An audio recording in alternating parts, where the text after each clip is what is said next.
Okay, good afternoon. I am calling to order our special Board of Trustees meeting this October 14th, 2025 here at the College of the Redwoods. Please join me in a salute to the flag in honor of those who have served in our country. I pledge allegiance to the flag of the United States of America and to the republic for which it stands, one nation, under God, indivisible, with liberty and justice for all.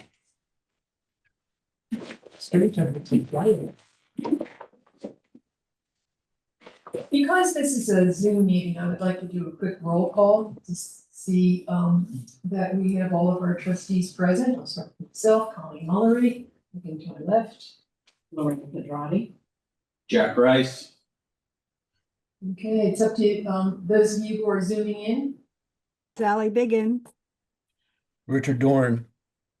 Carol Matthews. Sarah There we go. Dronkers. Wonderful. Thank you, trustees, for all being present. So we have all trustees present at this special meeting of the Board of Trustees this October 14th, 2025. Thank you very much. We'll start out with a land acknowledgement. We acknowledge that College of the Redwoods is located on the unceded territory of the Wiyot, Hoopa, Karuk, Mato, Tolowa, Wailaki, and Yurok people, where they have resided from time immemorial.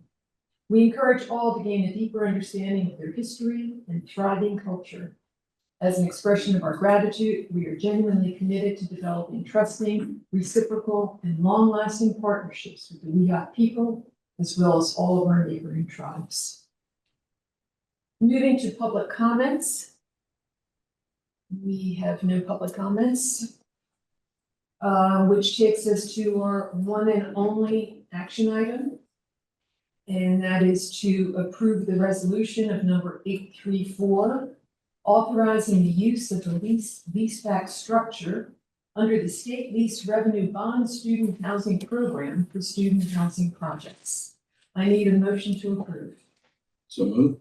I'll second. Thank you. We have the resolution number 834 on the table.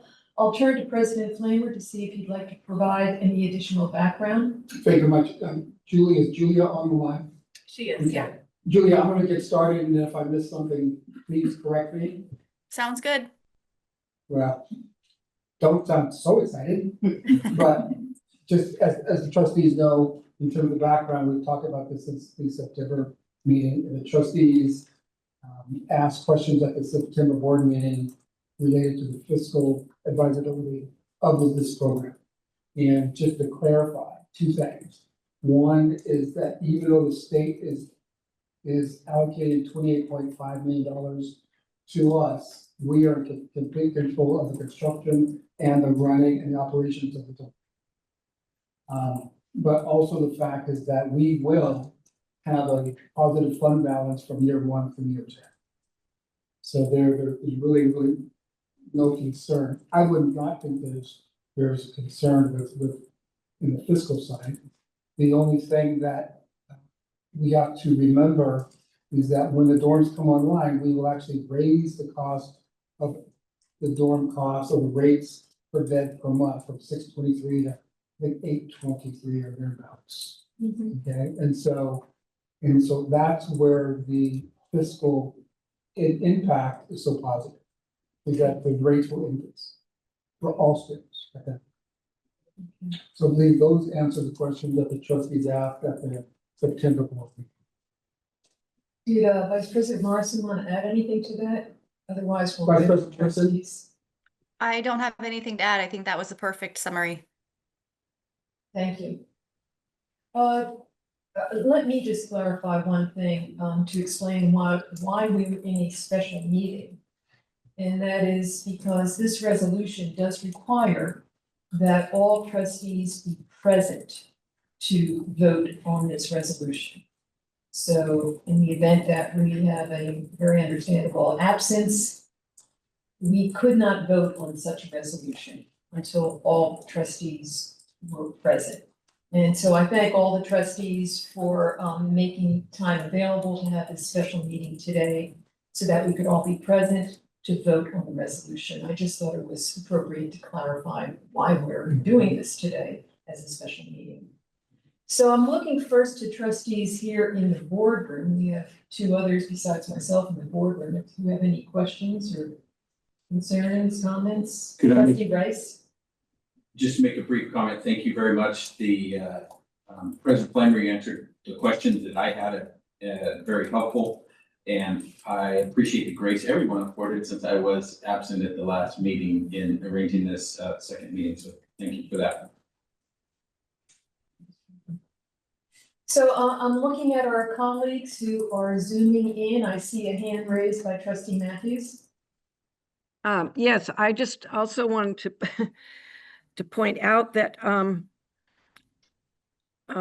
that not only that we all have to be here, but that this resolution requires a unanimous approval, I believe, according to Correct. BP 2330. You're correct, trustee Matthews. Thank you for Okay. clarifying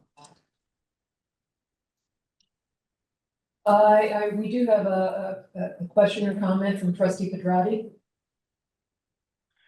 Okay, looking through the paperwork, I'm wondering if we made sure that, legal looked through this paperwork. Just want to clarify that because like I'm looking through it going, some things can be kind of confusing. Yes, actually, it's been vetted through a couple of attorneys. Okay, good, great. Good question. Thank you, Yeah. trustee Pedrati. Looking at my zooming trustee colleagues, your little faces. Oh, Oh, there you big are. faces. Yeah, better. I see trustee Doran has a hand raised. Yes, ma'am. Are you surprised? No, not at all. I'm not at all. So I had two things. First is a question, and it was regarding coming back to our last board meeting and the student debt, and a lot of the student debt being because of student housing. And I was wondering, is there any provisions with the state? Sort of two-part question is, if a student isn't paying for the housing, do they have to stay in, do they have to stay in the housing because of the state's control, or are we allowed to ask them to leave? Was one question. And is there any provisions with the state regarding student debt in its relationship to the student housing? Vice President Morrison, do you want to take that and then I'll follow? Sure. So to the first question, I believe that that will be internally determined as to how we handle situations where a student might be falling behind in their rent, as we currently do. I know Jason Mackey, the director of housing operations, is very hands-on with that process in coordination with the business office. For your question number two, I don't believe that the state has any concern about if we have accounts receivable on the books for student housing. But If that was your I mean, question. do we have to leave them in the dorms if they don't pay? I'm not aware of that being a requirement, but I Okay. can definitely get that verified. Well, we just, I mean, it doesn't really matter. It just would be nice to know. So then the other thing I wanted to do was sort of, I mean, I have to support the measure, but I just wanted to go on the record to say that I don't think the way the state handled this was necessarily in the best interest for our college, that we have no choice but to take the money and to follow their guidelines that they provided. And what bothers me the most is that the 28.5 million was based on a different project cost.